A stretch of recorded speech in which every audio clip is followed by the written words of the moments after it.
కేస్లాపూర్ నాగోబా దేవాలయం దర్బార్ సమావేశంలో నాగోబా జాతరకు సంబంధించిన కోఆర్డినేషన్ మీటింగ్ జిల్లా కలెక్టర్, జిల్లా ఎస్పీ గౌసాలం, ఐటీడీఏ ప్రాజెక్టు అధికారి Khushbu Gupta, sub collector Yuvraj, temple committee సభ్యులతో కలిసి సంబంధిత అధికారులతో సమీక్ష సమావేశం నిర్వహించారు.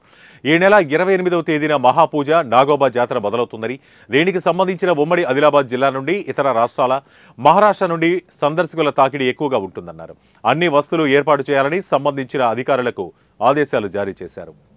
వాళ్ళు నాగోబా జాతర సంబంధించిన ఈరోజు కోఆర్డినేషన్ మీటింగ్ తీసుకోవడం జరిగింది. ఈ కోఆర్డినేషన్ మీటింగ్లో నాతో పాటు గౌరవ ఎస్పీ గారు, గౌరవ పిఓఐటీడీ గారు, సబ్ కలెక్టర్ గారు, ఏసీయూటీ గారు, ఏఎస్పీ గారు, టెంపుల్ కమిటీ మెంబర్స్ అందరూ అధికారులు కూడా ఈరోజు హాజరయ్యారు. సో ముఖ్యంగా ఈ నెల 28 తారీఖు మహాపూజ, తర్వాత 31 తారీఖు ఈ దర్బారు టెంపుల్ కమిటీ తరఫు నుంచి డిసైడ్ చేయడం జరిగింది.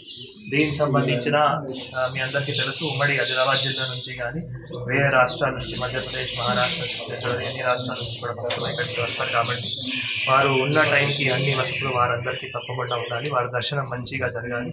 వాటికి సంబంధించిన అందరూ అధికారులు కూడా ఆదేశాలు ఇవ్వడం జరిగింది. అందరూ అధికారులు కూడా ఒక టైం బౌండ్ మేనర్లో ఈ వర్క్స్ మొదలుపెట్టి కంప్లీట్ చేయాలి. నెక్స్ట్ కోఆర్డినేషన్ మీటింగ్ కూడా 21 తారీఖు ఆ టైంలో పెట్టడం జరుగుతుంది. ఆ లోపల ఈ వర్క్స్ కూడా కంప్లీట్ చేసి టెంపుల్ కమిటీ మెంబర్స్ వారు ఏవైతే సూచన